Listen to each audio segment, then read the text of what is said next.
Peuple saint, peuple indigène, peuple israélite, moi salue nous dans nos créateurs par nous qui tout puissant, eh bien, et nous pourrons présenter trois marques et yon africaine parler de lui parce que c'est temps de réveil pour tout le monde. Afrique Résurrection, bonjour. Aujourd'hui, je vous parle de trois enseignes, trois marques qui sont extrêmement consommées par la communauté noire et qui pourtant ont fait beaucoup de mal. Trois marques que l'on plébiscite et qui pourtant nous fouettent. Bienvenue dans Afrique Résurrection.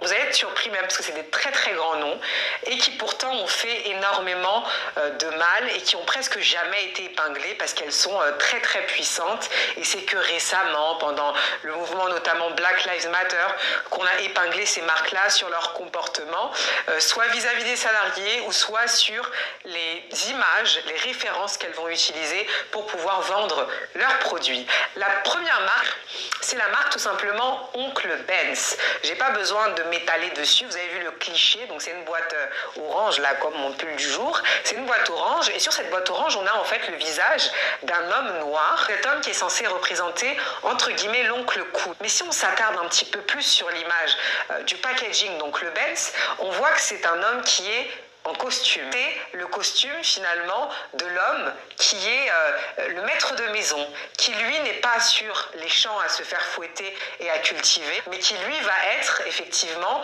auprès de ses maîtres. Et il va être auprès de ses maîtres pour les servir. Donc il est maître de maison, il va faire un petit peu de ménage, il va gérer un petit peu l'arrivée des voitures devant la maison pour transporter monsieur et madame sur leur lieu de travail ou leur lieu d'embourgeoisement là.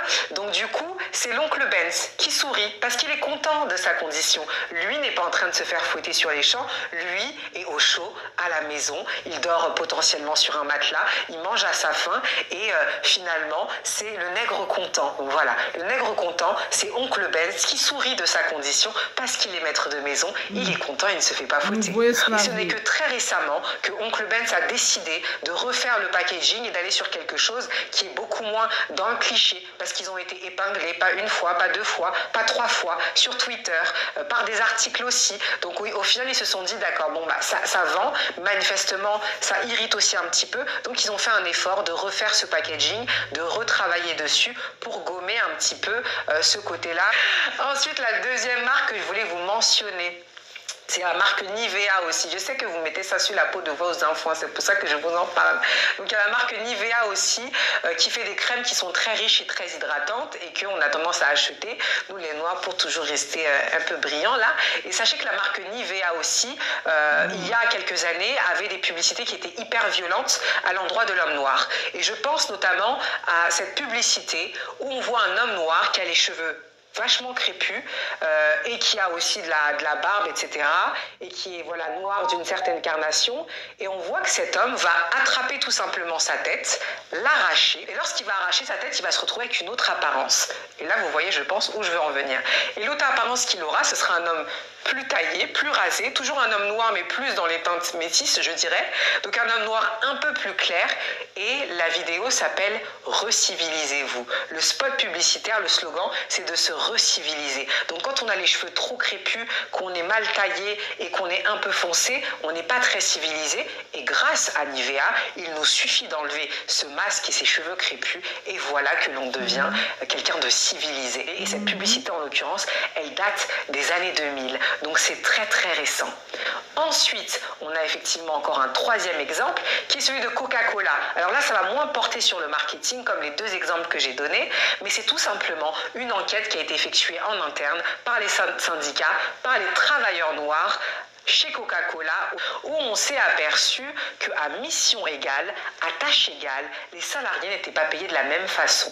Et quels salariés en particulier? On parle évidemment des salariés noirs. Et finalement, on a fait le comparatif sur plein d'États aux États-Unis, sur beaucoup de postes, sur beaucoup de profils, et le constat était sans appel. Lorsque tu es noir et que tu travailles chez Coca-Cola, finalement tu es moins bien payé. Et on s'est aperçu qu'il y avait un espèce de système sournois qui faisait en sorte que à chaque fois que vous postuliez et que vous étiez un salarié noir, on allait d'ores et déjà vous proposer un salaire qui est inférieur à celui qu'on va proposer aux blancs. Les enseignes qui sont puissantes aujourd'hui, ces grands groupes dans l'agroalimentaire, dans la cosmétique, sont des grands groupes qui sont puissants depuis avant. Donc ils ont basé leur structure et leur développement sur notre ancienne économie qui est colonialiste, qui est esclavagiste, et du coup elles ont forcément du sang sur les mains. Ce que moi je vous recommande, c'est finalement de se dire que consommer est un choix. Même si elles sont connues, même si elles sont très disponibles et faciles d'accès, est-ce que finalement le moindre euro que l'on met, on ne peut pas être décisionnaire de ça et de se dire ok, je fais un choix patriotique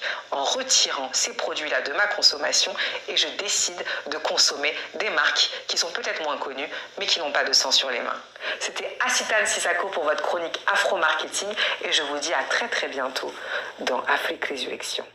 Ça veut dire, faut nous garder qui ça n'a mette, qui ça qui écrit dans yo, dans marque yo. D'ailleurs, nous vinn sorti comme une société de consommation, au lieu que c'est nous-mêmes qui gagne entreprise nous, pour nous gagner 10-15 moun bord cathédrale là, qui a inventé propre téléphone nous, propre marque nous, et pour nous gagner autre couture, qui a lancé propre entreprise yo, et qui entreprise nationale, alors nous chita n'a brancé. Tandis que n'a utilisé nouveau colon nous yo à travers nouveau esclaves yo pour faire un coup nous pas esclavage comme si nous étions une démocratie et puis n'a grené gibrette. Passez-moi l'expression. Eh bien, c'est comme ça moi prends une vidéo ça sous plusieurs thèmes sous question de Afrique résurrection. Alors que l'Éternel bénisse nous, sanctifie l'esprit nous, purifier nous pour nous gon réveil dans pensée nous qui propulse nous vers bien-être nation nous. Bien-être race nous, bien-être peuple nous, pour nous réveiller dans zombification, nous parler dans le ciel, et puis quitter richesse terre, pour voler, piller, et puis nous même faire marque. Et monsieur, yon konti chante qui te dit, yo fait, y'a voye ba nous, an nous fait voye ba ou tout. Que l'Éternel bénisse nous.